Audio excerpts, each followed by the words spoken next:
The train's fluorescent lights flickered above me, casting sickly yellow shadows across the worn fabric of the seat. I pressed my forehead against the cold window, watching the city blur into darkness as we left the downtown station. My reflection stared back at me, hollow eyes, pale skin, hair pulled into a messy bun that had long since given up any pretense of neatness.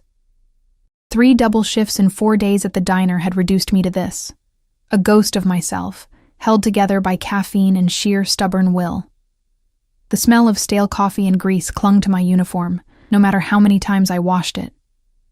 My feet throbbed in my cheap sneakers, and my lower back sent sharp complaints up my spine with every slight movement. I'd spilled hot coffee on my wrist during the dinner rush. The angry red mark still stung beneath the bandage I'd hastily wrapped around it in the bathroom. Tips had been decent tonight, at least. $243, most of it crumpled singles and fives that I'd counted 3 times before stuffing into my bra. The rent was due in 5 days, and Mrs. Chen didn't accept excuses anymore. The train car was nearly empty at this hour, past midnight on a Tuesday. A homeless man slept across 3 seats near the front, his belongings piled in garbage bags beside him. An elderly woman with a church hat sat primly near the middle, her hands folded over a worn Bible. And then there was the man in the expensive suit. I noticed him immediately, though I tried not to stare. He sat 4 rows ahead on the opposite side of the aisle, and everything about him screamed wrong for this train, this hour, this neighborhood. His suit was charcoal gray, perfectly tailored to broad shoulders that filled the space with an almost predatory confidence. Even from behind, I could see the quality in the fabric, the kind of suit that cost more than I made in 6 months. His hair was dark, cut with precision, and his hands, God, his hands, rested on his thighs with a stillness that felt dangerous. He wasn't alone. 2 men sat nearby, one in front and one behind him, both wearing dark clothing that bulged slightly at the sides in ways that made my stomach clench. They didn't speak, didn't move, just sat there like statues, their eyes constantly scanning the car with a vigilance that made the air feel thick. I pulled my gaze away, my heart beating faster than it should. None of my business. I had enough problems without noticing men who clearly existed in a world so far removed from mine that we might as well be different species. The train lurched, and my eyes grew heavy. I'd been awake for almost 20 hours, and the rhythmic clacking of wheels on tracks was pulling me under like a lullaby. I fought it. I always fought it, because falling asleep on the train meant missing my stop, meant walking an extra 40 minutes through neighborhoods where women like me disappeared. But my body was betraying me. Exhaustion pressing down on my chest like a physical weight. Just 5 minutes, I told myself. I'd rest my eyes for 5 minutes. The darkness swallowed me whole. I woke to warmth. Not the sticky, uncomfortable warmth of the train's broken heating system, but something else. Something solid and unexpectedly comfortable beneath my cheek. The scent hit me first. Expensive cologne, cedar, and something darker, almost smoky. Clean. Powerful. The kind of smell that didn't belong on a midnight train to the outskirts of the city. My eyes snapped open, and horror flooded through me as I realized where I was. I had somehow, God, how, shifted in my sleep, and ended up with my head resting on the shoulder of the man in the expensive suit. Not just resting, practically nuzzled into the curve where his shoulder met his neck, my hand curled against his chest like we were lovers, like I had any right to be this close to him. I jerked upright, heat exploding across my face. "Oh my God, I'm so sorry, The words died in my throat as he turned to look at me. His face was all sharp angles and brutal beauty. High cheekbones, a jaw that could cut glass, lips that were almost cruel in their perfection. But it was his eyes that froze me in place. Dark, so dark they were nearly black, and focused on me with an intensity that made my breath catch. There was something ancient in those eyes. Something that had seen too much and felt too little. They studied me with the careful attention of a predator, deciding whether I was prey or simply irrelevant. "Don't apologize," he said, and his voice was silk over steel, accented in a way I couldn't quite place. European, maybe. Eastern European. Each word was measured, controlled. "You were exhausted. I didn't mean to. I should have..." I was babbling, my hands shaking as I gripped the edge of my seat. One of the men, the one in front, had turned slightly, his hand moving inside his jacket. A warning, a threat. I didn't know which, but my survival instinct screamed at me to shut up, to make myself small, to disappear. "You work at the diner," the man continued as if I hadn't spoken. It wasn't a question. "On 5th and Morrison, you take the late shift 3 times a week." Ice water dumped down my spine. "How do you—" "I notice things." He straightened his suit jacket with one hand, and I saw the glint of gold at his wrist. A watch that probably cost more than my entire life. Particularly when something catches my attention. The train was slowing down, my stop. I needed to get off this train, to get away from this man and his guards, and the way his words felt like a trap closing around me. But I couldn't move. His gaze held me pinned like a butterfly to a board, and underneath my fear was something else, something I didn't want to name. "This is my stop," I managed, my voice barely above a whisper. "Is it?" He tilted his head slightly, and I saw something flash across his face. Amusement, maybe, or curiosity. "What's your name?" I shouldn't tell him. Every instinct I had screamed at me to run, to disappear into the night and never look back. But my mouth betrayed me, the word falling out before I could stop it. "Emma," I breathed. "Emma Chen." His lips curved into something that wasn't quite a smile. "Emma." He said it like he was tasting it, rolling it around in his mouth to test the flavor. "I'm Alexei." The train doors hissed open, cold air rushed in, sharp with the smell of rain and diesel. I stood on shaking legs, my bag clutched to my chest like a shield. The 2 guards were watching me now, their faces blank but their bodies tensed, ready to move if their boss gave the word. "It was nice to meet you," I said, because what else could I say? "Sorry I drooled on your $1,000 suit. Please don't have your men kill me for the $243 in my bra." I stumbled toward the doors, my feet clumsy with exhaustion and adrenaline.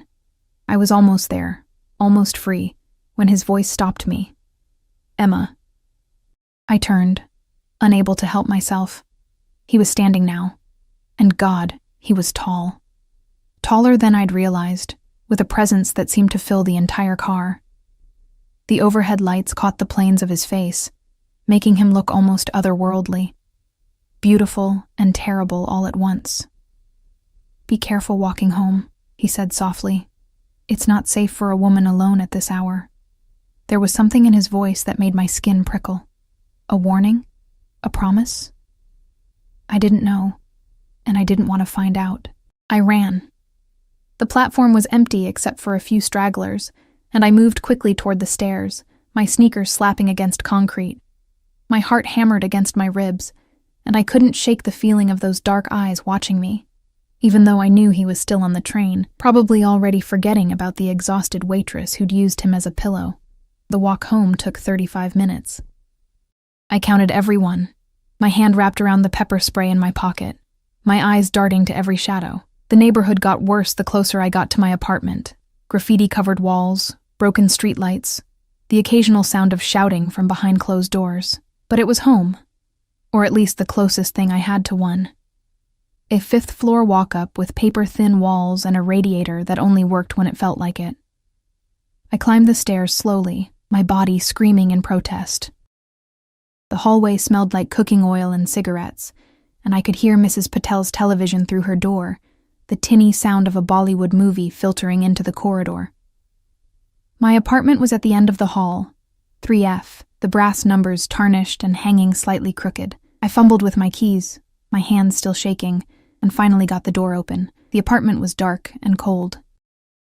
I flipped the light switch, and the single bulb in the ceiling flickered to life, illuminating my tiny kingdom, a studio apartment with a kitchenette in one corner, a bathroom barely big enough to turn around in, and a bed that doubled as my couch, dining table, and entire living space. The window looked out onto a brick wall, and the walls themselves were painted a depressing beige that had probably been white 20 years ago. But it was mine. I'd worked 3 jobs to afford the deposit, and I'd kept it for almost 2 years now, through sickness and slowdowns, and the time I'd nearly lost everything when the diner cut my hours. I locked the door behind me, both locks and the chain, and leaned against it, finally allowing myself to breathe. What the hell was that? I replayed the encounter in my mind, trying to make sense of it. The way he'd known where I worked, the guards with their bulging jackets, the expensive suit and the dangerous eyes, and the voice that made promises and threats in the same breath, Alexei. The name rolled around in my head, foreign and dark. I'd never seen him before tonight, I was sure of it. I would have remembered someone like him. You didn't forget men who looked like they could buy and sell your entire world before breakfast. I peeled off my uniform, wincing as the fabric stuck to the burn on my wrist. The apartment was freezing. The radiator was dead again, so I pulled on my warmest pajamas and crawled into bed without bothering to shower. Tomorrow. I'd deal with everything tomorrow. Sleep came quickly, dragging me down into dreams filled with dark eyes and the scent of cedar. I woke to sunlight. Wrong. That was the first thought that filtered through my sleepy brain. Wrong. Wrong. Wrong. My apartment never got direct sunlight. The window faced a brick wall, and even on the brightest summer days, the most I got was a depressing gray twilight that made me feel like I was living in a cave. But this light was golden, warm, streaming through what felt like a massive window. And the bed. I sat up so fast my head spun. This wasn't my bed. This was a bed fit for royalty, with a mattress so soft I felt like I was floating and sheets that felt like silk against my skin. The room around me was enormous, easily 10 times the size of my entire apartment. High ceilings with crown molding, walls painted a soft cream color.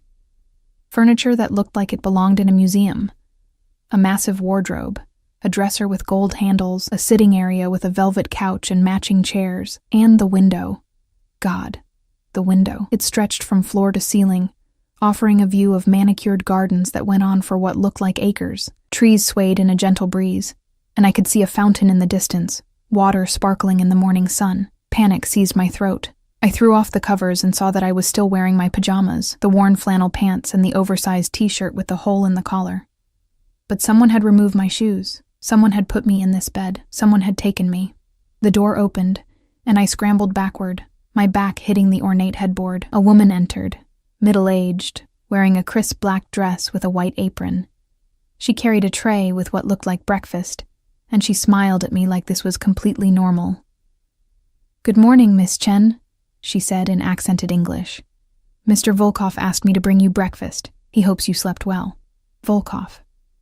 The name hit me like a physical blow, pieces clicking together with horrible certainty. I knew that name. Everyone in the city knew that name, even if they pretended not to. Alexei Volkov, the Volkov family, the Russian Bratva that controlled half the city's underground. Drugs, weapons, protection, anything you could think of that existed in the shadows. And I had fallen asleep on the shoulder of the man who sat at the very top of that dark empire. Where am I? My voice came out as a croak. How did I get here? The woman set the tray on a small table near the window. "You're at Mr. Volkov's estate. He brought you here last night after you fell asleep on the train. He was concerned for your safety. He kidnapped me." The words were sharp, edged with the hysteria bubbling in my chest.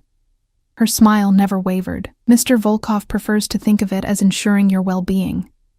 Your neighborhood is very dangerous at night, particularly for young women. He simply wanted to make sure you were safe. By drugging me? By taking me to—" "You weren't drugged, Miss Chen. You were exhausted. You fell asleep again almost immediately after the train stopped." She gestured to the breakfast tray. "Please, eat. Mr. Volkov will want to speak with you soon, and he prefers his guests to be comfortable and well-fed." She left before I could respond, the door clicking shut behind her with a finality that made my stomach drop. I was trapped, in a mansion, with a man who commanded an army of criminals, a man whose single word could end lives, who existed so far above the law that he might as well be untouchable. And he'd brought me here because I'd fallen asleep on his shoulder. I didn't touch the breakfast. Instead, I moved to the window, my bare feet silent on the plush carpet that probably cost more than everything I owned. The glass was thick, the kind that didn't open, and when I pressed my hand against it, I felt the slight hum of something electronic, reinforced, maybe bulletproof. The gardens below were beautiful in a way that felt wrong, too perfect, too manicured, like a painting of what nature should look like rather than the real thing. In the distance, beyond the trees, I could see a high wall, stone, maybe 12 feet tall, topped with something that glinted in the morning sun. Cameras? Barbed wire? Both? Men in dark clothing moved along a path near the wall, their postures alert. Guards. Of course there were guards. This wasn't a home. It was a fortress. I tried the door, locked from the outside. My phone. Where was my phone? I frantically searched the room, yanking open drawers in the dresser, checking the nightstand. Nothing. My bag, my shoes, everything was gone except the pajamas I was wearing. The burn on my wrist throbbed, a reminder of my real life. The life that felt impossibly far away now. Mrs. Chen would be looking for the rent in 4 days. The diner would expect me for my shift tonight. How long did he plan to keep me here? What did he want? The thought made my skin crawl. Men like Alexei Volkov didn't do things out of kindness. They didn't rescue exhausted waitresses because they were concerned for their safety. There was always an angle, always a price. I just couldn't figure out what mine was. Time passed strangely in that room. Without my phone, without any clock visible, I could only measure it by the movement of shadows across the floor. An hour? 2? The breakfast grew cold on the tray, and my stomach growled in protest, but I refused to eat. It felt like surrender, like accepting this insanity as normal. When the door finally opened again, it wasn't the maid. Alexei Volkov stood in the doorway, and the room seemed to shrink around him.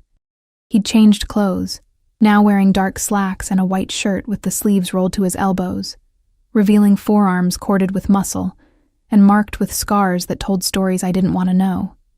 His hair was slightly damp, like he'd recently showered, and that scent, cedar and smoke, rolled over me like a wave. "You didn't eat," he observed, his dark eyes moving from the tray to me. I'd backed against the far wall, as far from him as the room would allow. My arms wrapped around myself. "You kidnapped me." My voice shook, but I forced the words out anyway. "You had no right. I brought you somewhere safe." He stepped into the room, and I heard the click of the door closing behind him. We were alone. The realization made my heart hammer against my ribs. "Your apartment building had 3 break-ins last month. The walk from the train station passes through territory controlled by the Kozlov Bratva. They have no love for lone women at night." Should I have left you to that? That's not your choice to make. The anger felt good, burning through the fear. You don't get to decide what's safe for me. You don't get to just take people. Something flickered across his face. Amusement? Irritation? It was gone too quickly to read. He moved to the window, his hands sliding into his pockets with casual confidence. From this angle, with the morning light illuminating his profile, he looked like something carved from marble, beautiful and cold and entirely inhuman. "Tell me about your father," he said. The question hit me like a slap. "What?" "Your father. David Chen. Where is he?" My blood turned to ice. "How do you know about my father?" He turned to face me, and his eyes held something I couldn't name. "I know many things, Emma. Your father worked for me 5 years ago. He stole from me. A significant amount of money and information that cost me considerably more than the money itself." The room tilted. I groped behind me for support, my hand finding the wall. No, that's not. My father was a restaurant supplier. He traveled for work. He laundered money," Alexei interrupted, his voice matter of fact. "He moved cash through various businesses, including restaurants. He was very good at it, until he decided to help himself to $2 million of my money and sell information about my operations to a rival organization." I shook my head violently, but pieces were clicking into place with horrible clarity, the way my father had always had cash, even when he claimed the business was struggling. The strange hours, the phone calls he'd taken in another room, his voice dropping to a whisper, the way he'd left 5 years ago, claiming he had to go overseas for an extended business trip, and then, "He disappeared," I whispered. 5 years ago. We never heard from him again." "Yes." Alexei moved closer, and I pressed harder against the wall, but there was nowhere to go.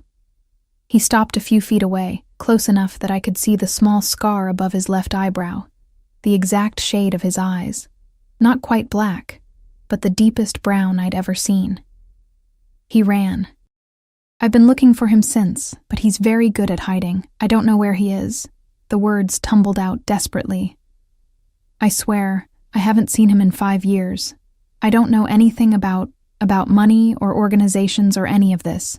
Please, you have to believe me. I do believe you. His hand came up, and I flinched, but he only tucked a strand of hair behind my ear, his fingers ghosting against my cheek. The gentleness of the gesture was somehow more terrifying than violence would have been. You were 18 when he left, a child. He abandoned you and your mother to face the consequences of his actions. My mother. God, my mother. Where's my mother? Is she safe? He assured me. She remarried 2 years ago. She lives in Seattle now with her new husband and his children. You haven't spoken to her in 6 months. The surveillance was suffocating. He knew everything. Every detail of my pathetic life laid out for his examination. Then let me go. I can't help you find him. I'm useless to you. His hand dropped, but he didn't step back. You're not useless, Emma. You're leverage. The word hung between us like a knife. He won't come for me, I said, my voice breaking. He left us. He doesn't care about me. Perhaps. Alexei tilted his head, studying me with that predatory focus. But men like your father have patterns, weaknesses. Guilt eventually eats at them. And when it does, when he tries to make contact, tries to ensure you're safe, I'll be waiting. So I'm bait. The laugh that escaped me was bitter, edged with hysteria. You're going to keep me here like a worm on a hook, hoping he'll bite. You make it sound so crude. There was something almost like disapproval in his voice. You'll be treated well. You'll have everything you need. This room is yours. The grounds are extensive. You'll have freedom to move, within reason. All I ask is that you stay. And when your father contacts you, you tell me. And if he never does, if he really doesn't care, for the first time, something genuinely warm entered his expression, a smile that didn't quite reach his eyes, but transformed his face nonetheless. Then I suppose you'll be my guest for quite some time. He moved toward the door, and panic surged through me. Wait. How long? How long are you planning to keep me here? He paused, his hand on the doorknob. As long as it takes, Emma. Days, weeks, months. However long I need to draw him out. His eyes found mine across the room. I suggest you get comfortable. The door closed behind him with a soft click, and I heard the lock turn. I slid down the wall, my legs giving out, and wrapped my arms around my knees. This couldn't be happening. This was the kind of thing that happened in movies, in news stories about other people, not to waitresses who just wanted to pay their rent and survive another day. But it was happening. I was trapped in a mansion with a man who commanded criminals, who knew everything about me, who planned to use me as bait to catch a father who'd abandoned me 5 years ago. And the most terrifying part, the small, traitorous part of my brain that had noticed how gentle his touch had been, how the light had caught in his dark hair, how his presence had made me feel something other than invisible for the first time in years. I hated that part of myself almost as much as I hated him. The days began to blur together. I was given clothes, expensive ones that fit perfectly, which meant he'd had my size all along. Had he planned this? The thought made me sick. Dresses, slacks, soft sweaters in cashmere and silk. Everything in muted colors, cream, gray, navy, as if he was trying to erase me, make me into something that fit his world. I refused to wear them at first, staying in my pajamas like a stubborn child. But on the 3rd day, when the maid, her name was Irina, brought a tray of food and found me still in the same clothes, she'd clucked her tongue with such genuine distress that I'd felt guilty. Mr. Volkov gave specific instructions that you be comfortable, she'd said, her accent thickening with concern. Please, Miss Chen, make this easier on yourself. So I'd compromised. I wore the clothes, but I didn't eat breakfast. Small rebellions were all I had. The room became both prison and sanctuary. I explored every inch of it. The ensuite bathroom with its marble shower and tub deep enough to swim in, the walk-in closet filled with clothes I didn't choose, The sitting area where I'd stare out the window for hours, watching the guards patrol and the gardeners tend to flowers I couldn't name. Alexei visited twice a day, once in the morning, once in the evening. He never stayed long. 10 minutes, maybe 15. He'd ask me questions. How did I sleep? Was the food acceptable? Did I need anything? As if this was a hotel, and I was a valued guest rather than a prisoner. I stopped answering after the second day. Let him talk to silence. But he was patient. He'd sit in one of the velvet chairs, completely at ease, and tell me about his day, business meetings, calls with associates in Moscow and New York. A problem with a shipment that had been resolved efficiently, a word that made my stomach turn, because I knew what it meant in his world. On the 5th day, he brought me a book. "You're bored," he said, setting it on the table beside my untouched dinner. It was a novel. Jane Eyre, the spine worn with age. "Irina says you spend hours staring out the window. This might be a better use of your time." I looked at the book, then at him. "I want to go home. I know." He settled into his chair, crossing one ankle over his knee. Today he wore a 3-piece suit in charcoal gray, and a watch that probably cost more than my entire year's rent glinted at his wrist. "Tell me something, Emma. What would you be doing right now if you were home?" "Working." The word came out bitter. "I'd be on my feet for 8 hours, carrying plates to people who don't see me, collecting tips that barely cover rent." "You enjoy this work?" "Nobody enjoys being a waitress." "It's survival." He leaned forward, his elbows on his knees, and the intensity of his gaze made me want to look away. I didn't. "And after work? What then?" "I'd walk home in the dark, pray nobody bothered me, unlock 3 separate locks on my door, and fall into bed in a room so cold I can see my breath in winter." I tilted my chin up. "But it would be my choice, my life. Not some gilded cage because you're obsessed with revenge against a man who probably doesn't even remember he has a daughter." Something flickered across his face. Anger, maybe, or recognition. "You think this is a cage, isn't it?" I gestured around the opulent room. "Beautiful prison is still a prison." He stood abruptly, and I tensed, but he only moved to the window. The sunset painted him in shades of gold and shadow, softening the harsh lines of his face. "Tomorrow," he said quietly. "You'll join me for dinner. Not here. Downstairs in the dining room. Is that an invitation or a command?" He turned to look at me over his shoulder, and for just a moment, I saw something raw in his expression. Something almost lonely. "Does it matter?" "You'll refuse either way." Then he was gone, leaving me alone with Jane Eyre and the fading light. I didn't sleep that night. I lay in the impossibly soft bed, staring at the ceiling, and thought about my father, David Chen. I'd spent 5 years convincing myself that I hated him for leaving, for abandoning us to bankruptcy and questions from men in suits who'd come asking about money we didn't have. But underneath the hate was something worse. Hope. The stupid, childish hope that maybe he'd had a good reason. Maybe he'd left to protect us. Maybe he still thought about me, still cared. Now I knew the truth. He was a criminal who'd stolen from criminals, and his daughter was paying the price. The knock on my door came at 7 the next evening. I'd spent the day reading Jane Eyre, finding uncomfortable parallels between Jane's captivity at Thornfield and my own situation. When Irina entered, she carried a dress on a hanger, deep emerald green, with a neckline that would show too much, and a hem that would show too little. "Mr. Volkov asks that you wear this for dinner," she said, laying it across the bed. "Tell Mr. Volkov that I'm not his doll." She smiled sadly. "Please, Miss Chen, he can be difficult when his wishes are not met. This is such a small thing." The guilt tactic worked. 20 minutes later, I stood in front of the mirror, barely recognizing myself. The dress fit like it was made for me, because it probably was. My hair, which I'd been wearing in its usual messy bun, fell in waves around my shoulders.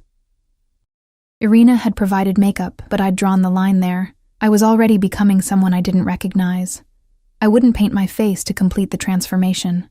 The hallway outside my room was long and lined with portraits of stern-faced men in various centuries of dress. Guards stood at intervals, different men from the ones I'd seen through the window. all wearing suits that didn't quite hide the weapons underneath. They nodded as I passed, but didn't speak.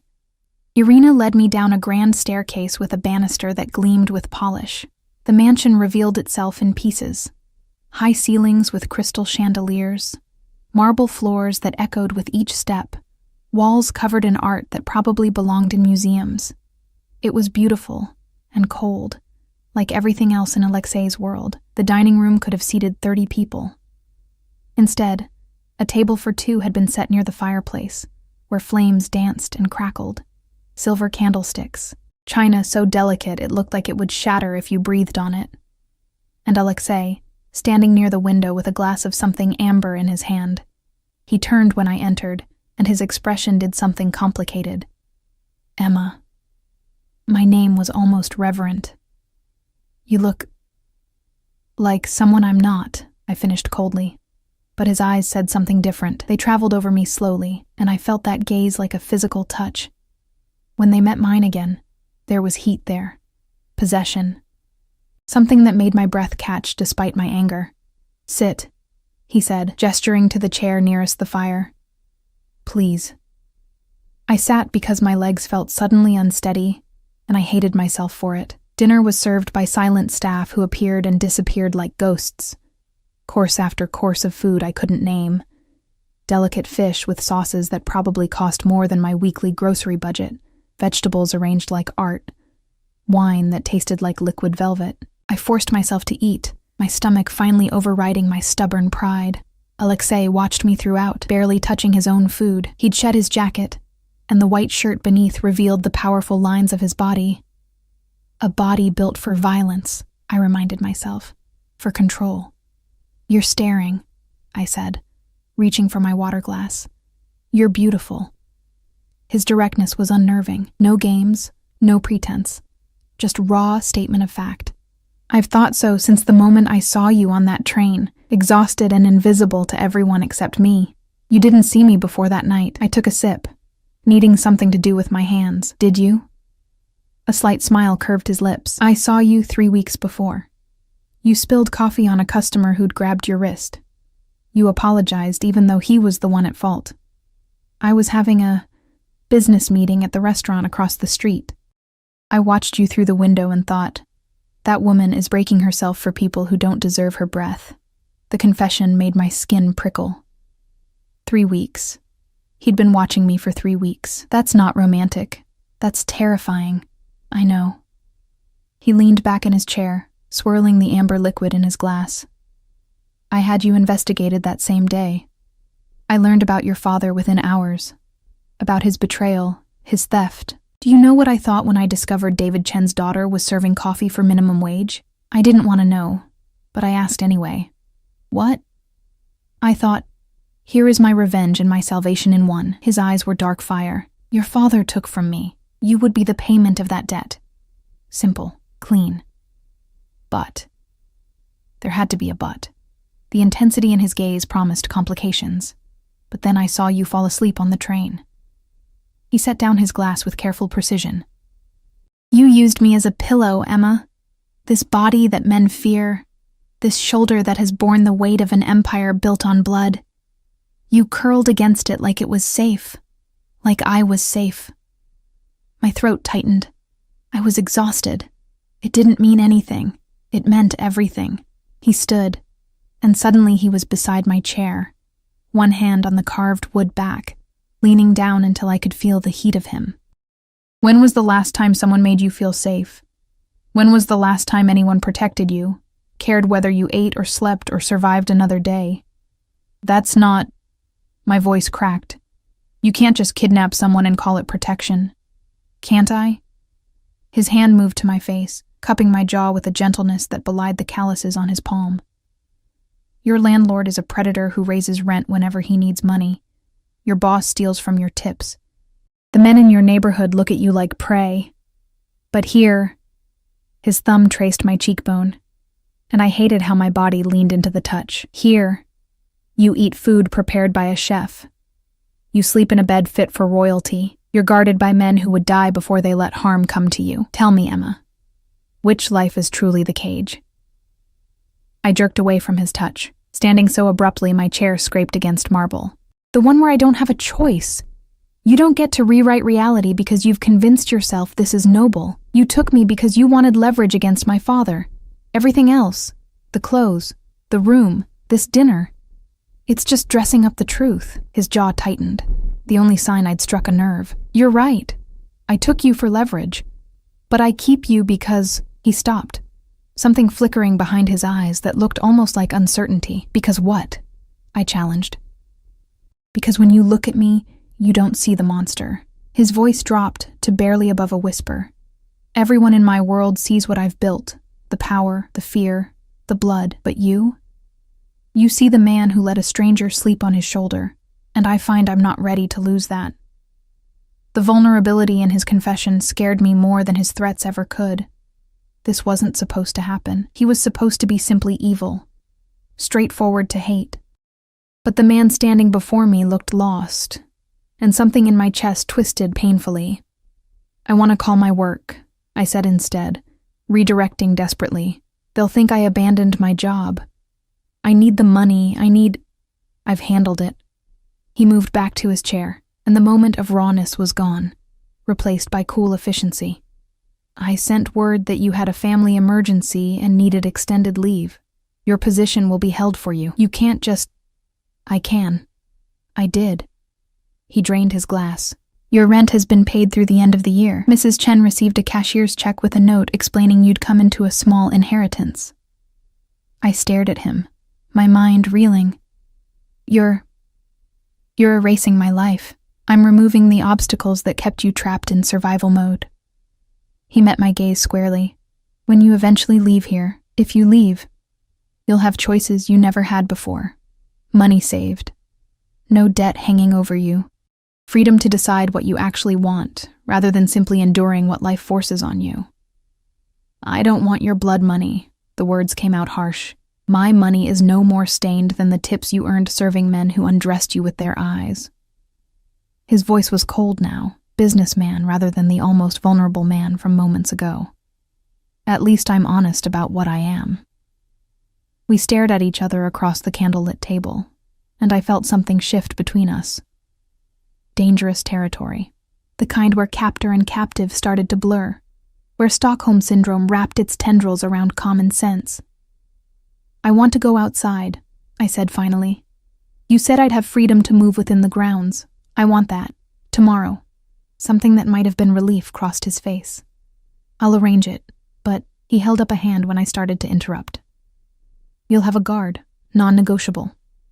The estate is secure, but I don't take chances with what's mine. I'm not yours. His smile was predatory. Aren't you? You're wearing the dress I chose, eating the food I provided, sleeping in my house under my protection.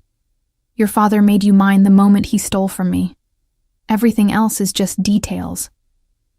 I wanted to argue, to throw the words back in his face, but exhaustion swamped me, emotional this time rather than physical. I was so tired of fighting, of being angry, of holding myself rigid against the gravitational pull of this man and his dark empire. I want to go back to my room, I whispered. He stood immediately, offering his hand like a gentleman at a ball, rather than a man who'd orchestrated my captivity.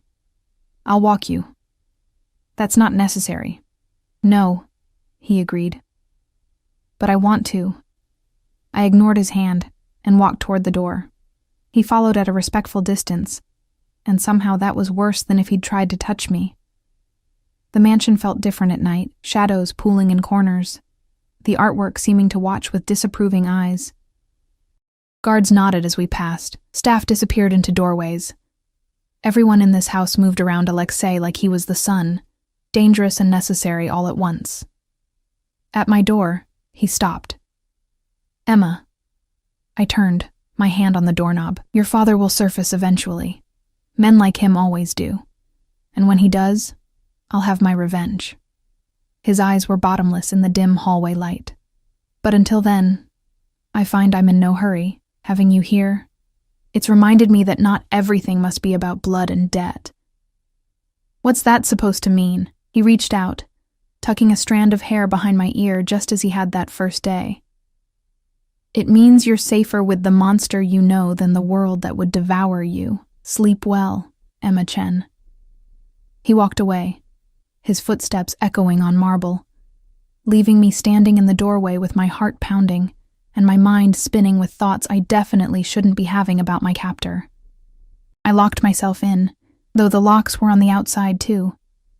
A reminder that the illusion of control was just that, an illusion. But as I changed out of the emerald dress and crawled into bed, I couldn't stop thinking about the way he'd looked at me. Like I was precious, like I mattered. And God help me, I couldn't remember the last time anyone had looked at me that way. Morning came with Irina's gentle knock and the promise of freedom, however limited. She brought clothes suitable for outdoors, dark jeans that fit perfectly, a soft cream sweater, and a jacket lined with fur, boots that were both practical and expensive. I dressed quickly, hating how good everything felt against my skin, how each piece had clearly been chosen with care. The guard waiting outside my door was new. Younger than the others I'd seen, maybe late 20s, with sandy hair and a scar that cut through his left eyebrow. He nodded respectfully when I emerged. Miss Chen? I'm Dmitri. Mr. Volkov has assigned me to accompany you today. His English was heavily accented but clear. We can go wherever you wish within the estate grounds. Can we go outside the estate grounds? I already knew the answer. His apologetic smile confirmed it. I'm afraid not. But the grounds are extensive. Gardens, a greenhouse, the lake, it's quite beautiful. A gilded cage with a larger perimeter. Still a cage. But the need for fresh air, for sky above my head rather than ornate ceilings, was overwhelming. I followed Dmitri down the grand staircase and through corridors I hadn't seen before. The mansion revealed itself in pieces. A library with floor-to-ceiling books, a music room with a grand piano, rooms whose purposes I could only guess at. Everything was pristine, expensive, empty. The back doors opened onto a terrace that took my breath away. Stone pathways wound through gardens that belonged in magazines. Roses, despite the season, bloomed in carefully tended beds. A fountain bubbled nearby, the sound of water almost musical. And beyond it all, through perfectly manicured lawns and stands of trees, I glimpsed the lake Dmitri had mentioned. Water sparkling in the morning sun. I walked, and he followed at a discreet distance, close enough to protect, far enough to give the illusion of privacy. The air was clean and cold, biting at my cheeks and filling my lungs with something that tasted like freedom, even if it wasn't. How long have you worked for him? I asked, after we'd walked in silence for 10 minutes. Dmitri seemed surprised I'd spoken. 6 years, miss. Since I was 22. And you're okay with what he does? A pause. Then carefully. Mr. Volkov saved my life. My sister's life. We owed debts to very bad men who would have sold her to pay what we couldn't. Mr. Volkov paid the debts and gave me work. Gave my sister a chance at university, at a real life. His voice held absolute loyalty. What he does to protect his people. To build something that lasts. Is it always clean? No. But it's honest, in its way. I thought about that as we walked. How many people in Alexei's empire had similar stories? How many owed him their lives, their loyalty, their willingness to look away from the blood? The greenhouse was massive, glass walls reflecting the sun in blinding fragments. Inside, it was warm and humid, filled with plants I'd never seen before. Orchids in impossible colors. Fruit trees bearing lemons and oranges despite the season, and in the center, a small seating area with wrought iron furniture painted white. Alexei sat there, reading a newspaper, a cup of coffee steaming on the table beside him. My heart did something complicated in my chest. He looked different here, more relaxed. The harsh lines of his face softened by the dappled sunlight filtering through leaves. He'd rolled his shirt sleeves to his elbows, and I could see more of those scars, silver against tan skin. Stories written in violence. He looked up as I entered, and something lit in his eyes. Emma, I hoped you'd find your way here. Did you? I stayed near the door, Dmitri a silent presence behind me. Or did you arrange for Dmitri to guide me here? His smile was slow, acknowledging the truth. Can't it be both? I wanted to see you, but I also wanted you to have the illusion of choice in the matter. At least you admit it's an illusion." He set down the newspaper and gestured to the chair across from him. "Join me. Please. Dmitri, wait outside." The guard left without hesitation, and suddenly I was alone with Alexei in this cathedral of glass and green. The air smelled like earth and flowers, almost overwhelming in its richness. I sat because standing felt like a battle I didn't have energy for. "What do you want?" "To have coffee with you, to see how you slept, to—" He paused, and something vulnerable flickered across his face again. "To spend time with you without the weight of dinner formalities or locked doors between us. The doors are still locked. I'm still your prisoner." "Yes." He poured coffee from a carafe into a second cup, adding cream without asking how I took it. He knew. Of course he knew. But perhaps we can pretend for an hour that you're here because you want to be. Why? I took the coffee, wrapping my hands around the warm cup. "Why does that matter to you?" He leaned back, studying me with that unsettling intensity. "Do you know what my life consists of, Emma? Meetings where men lie to my face and I decide whether they die for it. Business that requires constant vigilance because one moment of weakness means war. Women who throw themselves at me because they want what I can buy them, or because they've been told to get close to me for information." His voice was matter-of-fact, reciting a grocery list of horrors. "And then there's you. You, who fell asleep on my shoulder because you were too exhausted to care about the danger, who argue with me, who look at me with anger rather than fear or calculated desire. You want me to make you feel human?" The laugh that escaped me was bitter. "That's not my job. That's not why I'm here. No. You're here because of your father's sins." He set down his cup with deliberate care. "But what if you could be here for something else? What if instead of prisoner and captor we could be something different?" The implication hung between us, dangerous and tempting. "You mean like the women who throw themselves at you for money?" "No." The word was sharp. "I mean like two people who see each other. Really see each other. Not the waitress or the Bratva boss. Just Emma and Alexei." I wanted to laugh, to throw the coffee in his face and tell him he was delusional, but the way he was looking at me, God. The way he was looking at me made something in my chest ache, like I was water, and he was a man dying of thirst. "You can't just erase what you've done," I said quietly. "You took me. You're holding me here. You're using me as bait. That's who you are. That's what this is. I know." He stood, moving around the table until he was beside my chair. "Close enough to touch, but not touching. But I'm also the man who makes sure you eat, who gives you books because you're bored, who lies awake at night, thinking about the way you looked in that green dress, and hating myself for wanting you when I have no right." My breath caught. "Alexei, I'm going to find your father, Emma. That hasn't changed. But what happens after? What happens between us? That could be different." His hand came up slowly, giving me time to pull away. When I didn't, his fingers traced my jaw, tilted my face up to meet his eyes. "Let me court you. Let me show you that I can be more than your captor." "Court me?" The word felt absurd. "You can't court someone you're holding prisoner." "Then tell me what you need. What would make you feel less like a prisoner and more like—" He hesitated. "More like someone choosing to stay." It was the vulnerability in his voice that broke something in me. This man who commanded an empire, who could order deaths with a word, was asking what would make me happy. "I need my phone," I said. "I need to be able to contact the outside world, to know that I still exist beyond these walls." He considered this, his thumb still tracing small circles against my cheek. "If I give you a phone, monitored, I won't lie about that. Will you promise not to call the police? Would they even help if I did?" His smile was grim. "No, I own enough of them. But others might try. Rivals who would love to use you against me. FBI agents who've been trying to build a case for years. You'd be trading one cage for another, and theirs would be far less comfortable. How reassuring," I said dryly. "I'm not trying to reassure you, I'm being honest." His hand dropped, and I felt the loss of his touch like a physical ache. "I can give you a phone, computer access, carefully monitored. But Emma, if you betray me, if you try to use those tools against me, the consequences won't fall on you alone.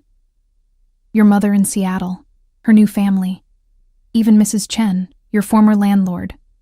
I protect what's mine, and I destroy what threatens it. The threat was delivered calmly, almost gently, but it landed like a blow. You'd hurt innocent people because of what I do. I'd hurt anyone who poses a risk to my operation. Yes, that's the world I live in. The world your father dragged you into when he stole from me. He cupped my face with both hands now, forcing me to hold his gaze. But I don't want to threaten you, Emma. I want to give you everything. I want to see you smile because you're happy, not because you're pretending. I want you to wear those dresses because you feel beautiful, not because you're playing a role. You want to own me. The words came out as a whisper. Yes. The honesty was brutal. I want to own you the way you've somehow come to own me. I want you to be mine in every way that matters. Body, heart, choice. But I want you to give those things willingly, not because you have no other option. That's impossible. You've made it impossible, have I? He leaned down, his forehead almost touching mine, his breath warm against my lips. Or are you fighting what you feel because you think you should? Because society says you can't want the man who took you, even if that man would burn the world to keep you safe. My hands came up, and I didn't know if I was going to push him away or pull him closer. They rested against his chest, feeling the steady thud of his heart under expensive cotton. This is insane. Yes. His lips brushed my forehead, achingly gentle. But insanity seems to be my destiny where you're concerned. He pulled back before I could respond, putting distance between us with visible effort. I'll have a phone brought to your room this afternoon, and a laptop. You can call your mother if you'd like. Check your email. Just remember, I'll know every word, every contact. Complete transparency, Emma. That's the price of this freedom. I nodded, not trusting my voice. Now come. He offered his hand. Let me show you the rest of the grounds. The lake is beautiful this time of morning, and I find I'm not ready to let you go just yet. I should have refused, should have walked back to my cage and locked myself in, away from his touch and his words, and the dangerous way he made me feel seen. Instead, I took his hand. His fingers closed around mine, warm and strong, and we walked out of the greenhouse together. Dmitri fell into step behind us, a silent shadow, as Alexei led me down winding paths toward the lake, and for one stolen hour I let myself forget that I was a prisoner. Let myself pretend that the man holding my hand was just a man, and I was just a woman, and the world outside these walls didn't exist. It was the most dangerous thing I'd done since falling asleep on his shoulder. The phone arrived that afternoon, sleek and new, along with a laptop that probably cost more than I'd earned in the past year. True to his word, Alexei had been transparent about the monitoring. A small icon in the corner of each screen reminded me constantly that everything I did was watched. I called my mother first, my hands shaking as I dialed the number I still knew by heart, despite the months of silence between us. She answered on the third ring. Hello? Mom. My voice cracked. It's me. It's Emma. The pause stretched so long I thought she'd hung up. Then, Emma? Oh my God. Emma, where have you been? Your landlord said you'd left town for a family emergency, but you didn't call. You didn't... I know, I'm sorry.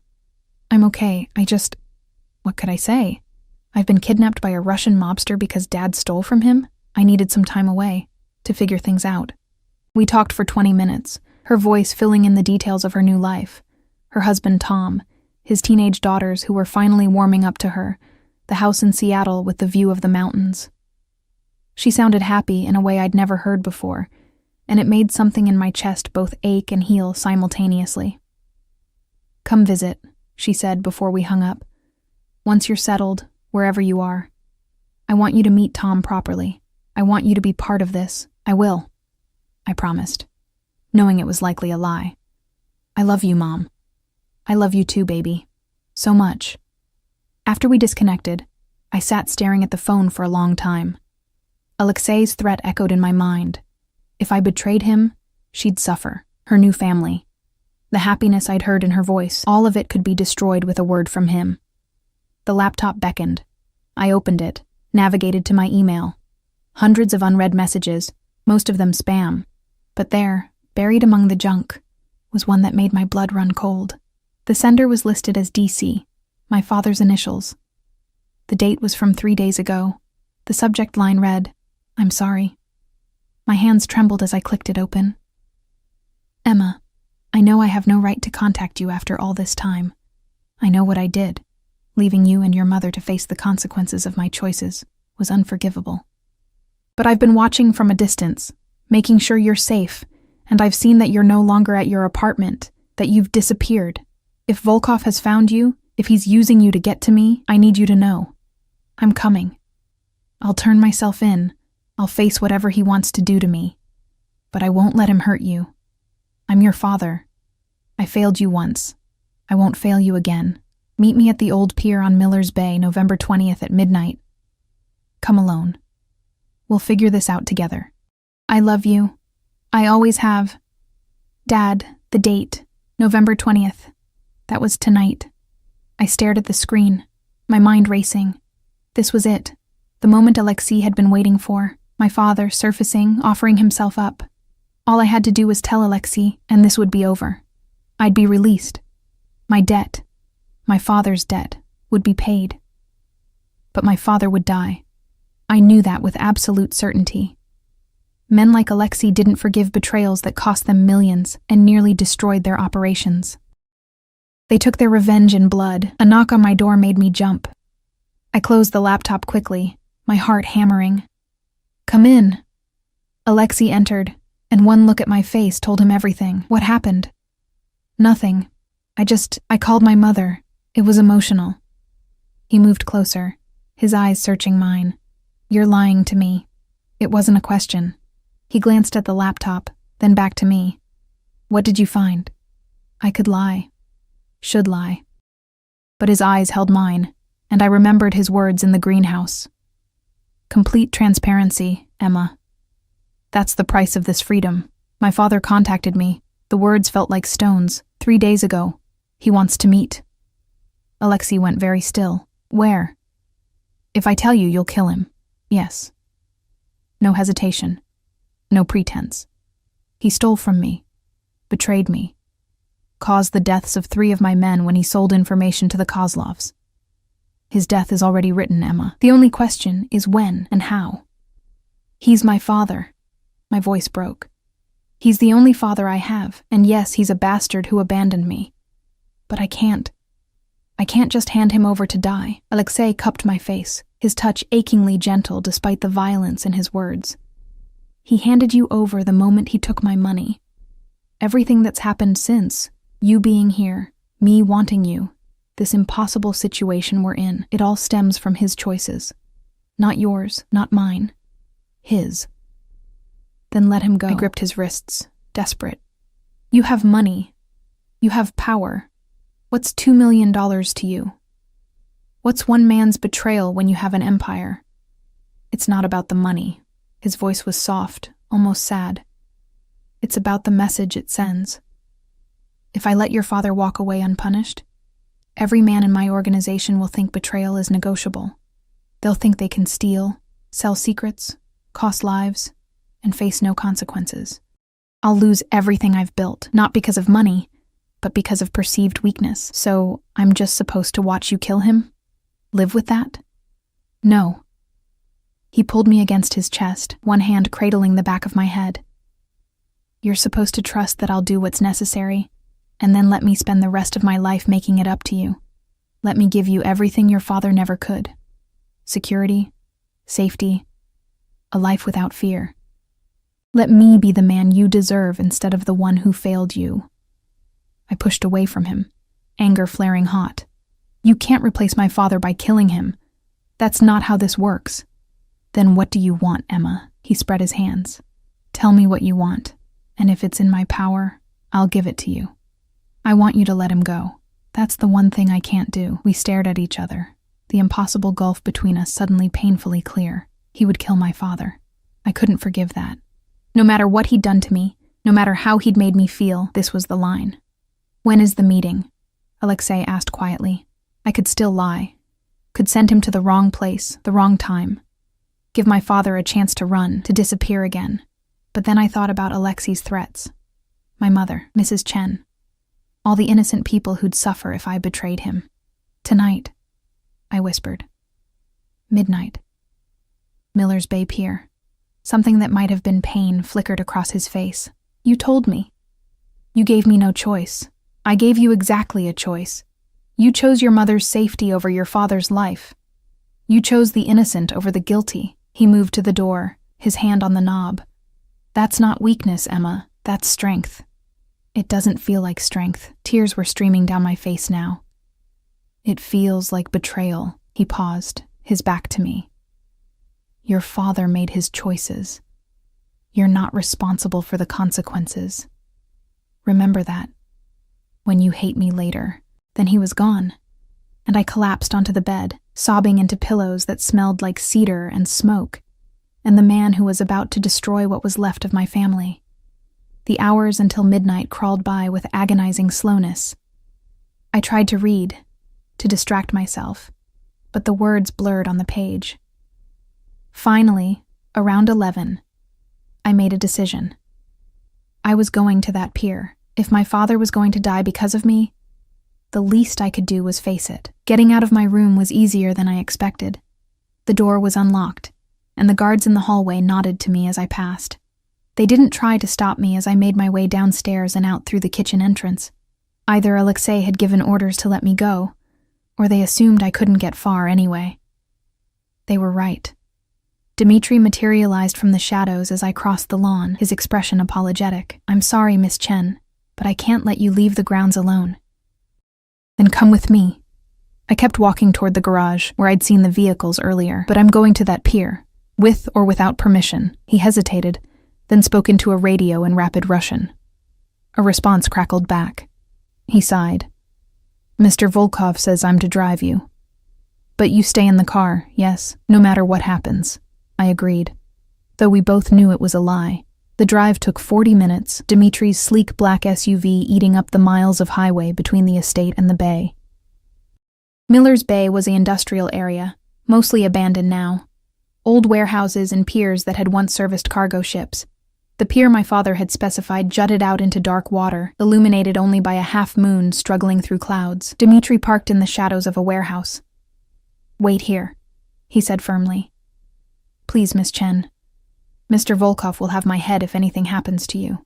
I watched him melt into the darkness, presumably to take up a position where he could watch the pier. My phone buzzed. A text from an unknown number. Stay in the car, Emma. I mean it. Of course he'd tracked me. Known I'd come. I stared at the message, then at the pier where a lone figure stood at the end, collar turned up against the wind. My father. I was out of the car before I could think better of it, my feet carrying me across broken pavement toward the man I hadn't seen in 5 years. He turned at the sound of my approach, and even in the dim light I could see how he'd aged. More gray in his hair, lines carved deep around his eyes and mouth. Emma. His voice cracked. Oh God, Emma, you came. You're safe. I was so worried. You should be worried about yourself. I stopped several feet away, unable to make myself close the distance. Alexei knows you're here. He's probably watching us right now. My father's face went pale. Then you need to run. Get away from here. Get away from him. I live with him, Dad. The words tasted bitter. In his mansion. Wearing clothes he bought. Eating food he provides. Because you stole from him. And now I'm paying your debt. He flinched like I'd struck him. I never meant for any of this to happen. I thought I could take the money and disappear. Start over somewhere safe. Send for you and your mother once I was settled. But Volkov, he has reach everywhere. I couldn't risk leading him to you, so you just abandoned us instead. Left us to deal with the bankruptcy, the questions, the shame. I know. And I'm sorry. I've been sorry every day for 5 years. He took a step toward me, but I'm here now. Let me fix this. Let me turn myself in, face whatever punishment he wants. Just promise me you'll get away from him. Promise me you won't let him keep you. It's not that simple. Movement in the shadows caught my eye. Figures emerging from the warehouses, surrounding us. Alexei's men. He won't just let me go. And even if he would, I stopped, the truth catching in my throat. You what? My father's voice was desperate. I don't know if I want to go. The admission felt like ripping open my chest. He's arrogant and controlling, and he kidnapped me. But he makes me feel like I matter, like I'm not just invisible, and I hate that I feel that way. I hate that part of me wants to stay, but it's true. My father stared at me like I'd grown a second head. Emma, that's Stockholm Syndrome. He's manipulating you. Maybe, I shrugged helplessly, or maybe I'm just so starved for someone to see me that I'll take it even from the monster who's holding me captive. Either way, your choices made this situation, not mine. Then hate me. His voice broke. Hate me for the rest of your life, but get away from him. Please. Before it's too late. Before you can't distinguish between captivity and what? Love? The word hung between us, terrible and true. You think I don't know how messed up this is? You think I haven't spent every day fighting against how he makes me feel? That's enough. Alexei's voice cut through the night, and suddenly he was there, stepping out of the shadows like he'd materialized from them. He wore all black, and in the moonlight, he looked like death itself. David Chen. We finally meet again. My father straightened, facing him with a bravery I hadn't expected. Volkov, I assume you're here to kill me. That was the plan. Alexei moved past me, close enough that I felt the heat of him, and stopped a few feet from my father. 5 years I've been hunting you. 5 years of resources, of men searching, of waiting for you to surface. And here you are, delivered by the one thing I knew you couldn't resist. Your daughter. She had nothing to do with my choices. No. She's simply the one paying for them. Alexei glanced at me, and something in his expression made my breath catch. Which brings me to a dilemma. I'd planned to kill you, to make it slow, painful, a lesson to anyone who thinks about betraying me. But your daughter, he turned back to my father, your daughter asked me to let you go, and I find that I would give her almost anything she asks for. Hope flared in my father's eyes. Then let me leave. I'll disappear. You'll never hear from me again. I'm not finished. Alexei's voice hardened. The money you stole, $2 million. You'll repay it. Every cent with interest. 20% per year for 5 years is, he calculated quickly, approximately $5 million. My father's face fell. I don't have that kind of money. Then you'll work it off. Alexei smiled, and it was terrifying. I have businesses that need managing. Legitimate ones, mostly. Import-export. You'll work for me, under supervision, and every dollar you earn goes toward your debt. When it's paid, you're free to go. And if I refuse, then I kill you here. And Emma watches. Alexei's eyes found mine, and she spends the rest of her life hating me for it, which I find I'm not willing to risk. My father looked at me, then back at Alexei. How do I know you won't just kill me once I'm in your organization? You don't. But you have my word, that as long as you work honestly and don't betray me again, you'll live. It's more than you deserve. Alexei extended his hand. Do we have a deal? The seconds stretched. My father stared at that outstretched hand like it was a snake that might strike. Then slowly he took it. We have a deal. Relief flooded through me so powerfully my knees nearly buckled. Alexei caught me with his free hand, steadying me, and the look he gave me held so much. Possessiveness and tenderness and something that looked almost like love. Thank you, I whispered. Don't thank me yet. He released my father's hand and wrapped an arm around my waist, pulling me against his side. You just agreed to let me keep you. Because if your father is working for me, if he's alive because I allowed it, then you're mine, Emma. Completely and irrevocably mine. The truth of it settled over me like a weight. Or maybe like freedom. I wasn't sure there was a difference anymore. I know, I said quietly. My father looked between us, understanding dawning. Emma. I'll visit you, I told him. Once you're settled wherever Alexei places you. We'll figure out how to be family again. Slowly. That's all I can ask for. His eyes were wet. I'm sorry. For all of it. I know. Alexei's men moved forward to collect my father, and as they led him away, I felt the last threads of my old life snapping. The invisible waitress, the girl struggling to survive. She was gone, replaced by someone I didn't fully recognize yet.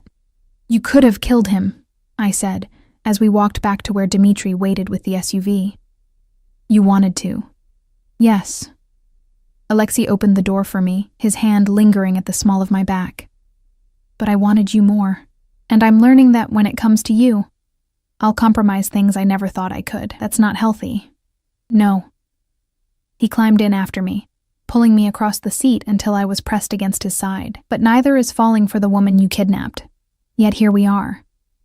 "Here we are," I echoed. The drive back to the estate felt different.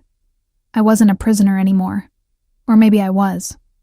But I was a willing one. Alexei's arm stayed around me, his thumb tracing patterns on my shoulder, and I let myself lean into him. "What happens now?" I asked, as the mansion came into view, lit up against the night sky like something from a fairy tale, a dark one, where the prince was a monster, and the princess chose him anyway. "Now?"